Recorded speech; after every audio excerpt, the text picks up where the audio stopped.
స్తోత్రమేసయ్య. ప్రియమైన దేవుని బిడ్డలారా, క్రీస్తు నామములో మీ అందరికీ సమాధానం కలుగునుగాక. ఆమేన్. ప్రతి దినము దేవుని వాగ్దానం అని ఆత్మీయ చక్కటి కార్యక్రమంలో మిమ్మల్ని ప్రేమపూర్వకంగా ఆహ్వానిస్తూ ఉన్నాను. దేవుని బిడ్డలారా, ఎలా ఉన్నారు? బాగున్నారా? ఉదయాన్నే లేచారా? ప్రార్థన చేసుకున్నారా?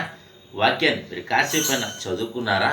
అలాగే మరి ఈ దినము నూతన సంవత్సరం మొదటి నెల, మరి మొదటి విశ్రాంతి దినము కనుక ప్రతి ఒక్కరూ దేవుని సన్నిధికి రండి. ప్రతి వారం రండి. ఇది విశ్రాంతి దినం, మరి మొదటి విశ్రాంతి దినం కనుక ఏ ఒక్కరును తప్పిపోవద్దు అని మీకు తెలియచేస్తున్నాను.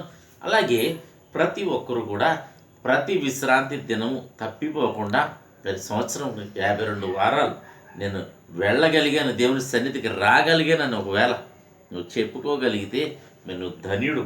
అలాగే వెళ్ళిన నీవు మరి దేవుని వాక్యాన్ని మరి విని అనుసరించి వచ్చినప్పుడు మరీ ధన్యుడు అని నీకు తెలియచేస్తూ ప్రతి దినము దేవుని వాగ్దానం అని ఆత్మీయ చక్కటి కార్యక్రమంలో వాగ్దానాన్ని చదువుతున్నాను. కీర్తన గ్రంథము 122 అధ్యాయము 1వ వచనం. యెహోవా మందిరమునకు వెళ్ళుదుమని జనులు నాతో అనినప్పుడు నేను సంతోషించి తిని. ఇక్కడ రాజైన దావీదు మహారాజు ద్వారా దేవుడికి ఇస్తున్న వాగ్దానం ఏమిటో తెలుసా? యెహోవా మందిరమునకు వెళ్ళుదుమని జనులు నాతో అనినప్పుడు సంతోషించి తినాడు. ఇక్కడ దావీదు మహారాజు సంతోషిస్తున్నాడు.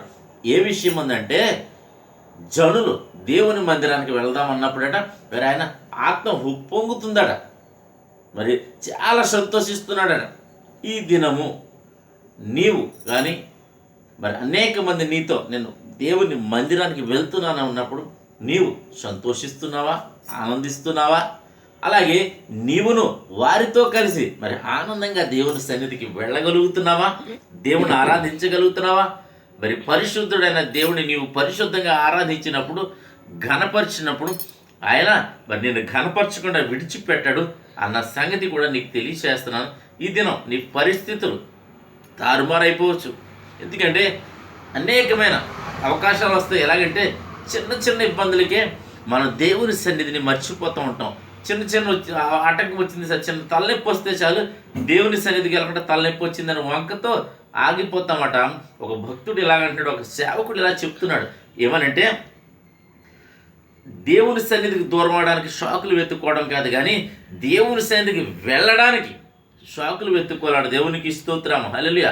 ఎందుకంటే మరి దేవుని సన్నిధిని ఎగ్గొట్టడానికి షాకులు వెతుక్కుంటామట, కానీ దేవుని సన్నిధికి వెళ్ళడానికి షాకులు వెతుక్కుని మరి మనం వెళ్ళే వారిగా ఉండాలని దేవుడు తెలియచేస్తున్నాడు. ఆయా సేవకుల ద్వారా, భక్తుల ద్వారా మరి నీవు ఏ విధంగా మరి నడుచుకుంటున్నావు, వెళ్తున్నావా దేవుని సన్నిధికి? అలా దేవుని సన్నిధి అంటే నీకు భయం ఉందా? అలాగే దేవుని సన్నిధి అంటే నీకు బాధ్యత ఉందా? దేవుని సన్నిధిలో కూడా నీవు బాధ్యతాయుక్తంగా మరి నడుచుకోవాలి. దేవుని సన్నిధిలో నీ ప్రవర్తన చాలా బాగుండాలి. దేవుని మందిరానికి వెళ్ళాడంటే మన ప్రవర్తన మరి సరిగా ఉండాలని దేవుని సామెతల గ్రంథంలో రాయబడి ఉంటుంది కనుక, అలాగే మరి ప్రతి విషయంలో మరి దేవుని సన్నిధి పట్ల నీకు ఉండాల్సి. ఎందుకంటే దేవుడి విశ్రాంతి దినాన్ని ప్రత్యేకంగా ఆశీర్వదించడం కనుక ఆ ఆశీర్వాదాలను పొందుకుంటామని తెలియచేస్తూ మరి ఏ వ్యాధి, బాధలు, శోధనలు ఉన్నా ప్రభు సన్నిధిలో చెప్పుకుందాం. ఎందుకంటే మన సమస్యలు కలిగినాయి అనుకో, ఇబ్బందులు కలిగినాయి అనుకోండి, అలాగే వ్యాధులు కలిగినాయి అనుకోండి, నిందలు వచ్చినాయి, అవమానాలు వచ్చినాయి, మన ఇరుగు పొరుగు వారికి చెప్పుకుని, మనుషులకు చెప్పుకుని, బంధువులకు చెప్పుకుని ఇంకా అవమానం పాలవుతాం. కానీ మన తండ్రి అయిన దేవుని దగ్గర మనం చెప్పుకోగలిగితే ఆయన నీ బాధను అర్థం చేసుకుంటాడు, నీ వ్యాధిని స్వస్థపరుస్తాడని తెలియచేస్తూ, అలాగే నీ సమస్య ఏదన్నా సరే నేను విడిపిస్తాడని తెలియచేస్తూ దేవుడి మాటలు దీవించునుగాక. వాగ్దానాన్ని ఎత్తిపెట్టి ప్రార్థన చేసుకుందాం. స్తోత్రము తండ్రి, వందనాలు యేసయ్యా. ప్రతి దినము దేవుని వాగ్దానం అని ఆత్మీయ చక్కటి కార్యక్రమంలో తండ్రి మీరు ఇస్తున్న వాగ్దానం బట్టి నా ప్రభువా నీకు వందనాలు. యెహోవా మందిరాన్ని నేను జనులు నాతో వెళ్తామని జనులు నాతో చెప్పినప్పుడు నేను సంతోషించి తినే దావీదు మహారాజు అన్నాడు. అవును ప్రభువా, నీ సన్నిధిలో సంపూర్ణ సంతోషము, క్షేమము, సమాధానం, విడుదల, నాయన స్వస్థత సమస్తము నీ సన్నిధిలో ఉన్నాయి కనుక ప్రతి ఒక్కరూ నీ సన్నిధికి వచ్చి నిన్ను ప్రార్థించి ఆరాధించి నాయన నేను ఆర్థించి నీ బిడ్డలు పొందుకునే కృపను నీ బిడ్డలకి దయచేయమని నేను ప్రార్థన చేయటం నీ బిడ్డలకు మాకు నేర్పించమని అయా నీ సన్నిధి అడుగు పొందుకునే భాగ్యాన్ని మాకు దయచేయమని నీ సన్నిధిలో గడిపే నేను కృపను అనుగ్రహించమని ప్రార్థిస్తున్నాను. ఎంతమంది ప్రజలు ప్రభా నైనా నేను పరిశుద్ధంగా ఆరాధిస్తున్నారు వారందరి జీవితాల్లో మీరు ఒక అద్భుతం చేయమని, ఎక్కడెక్కడ విశ్రాంతి దినం ఆరాధనలు జరుగుతున్నాయో ప్రతి చోట నీ కార్యము జరుగునుగా కానీ ప్రార్థిస్తున్నాను. అలాగే తండ్రి సంఘాల సేవకులను బలపరచండి, బలంగా వాడుకోనమని ప్రార్థిస్తున్నాను తండ్రి. స్తోత్రాలు.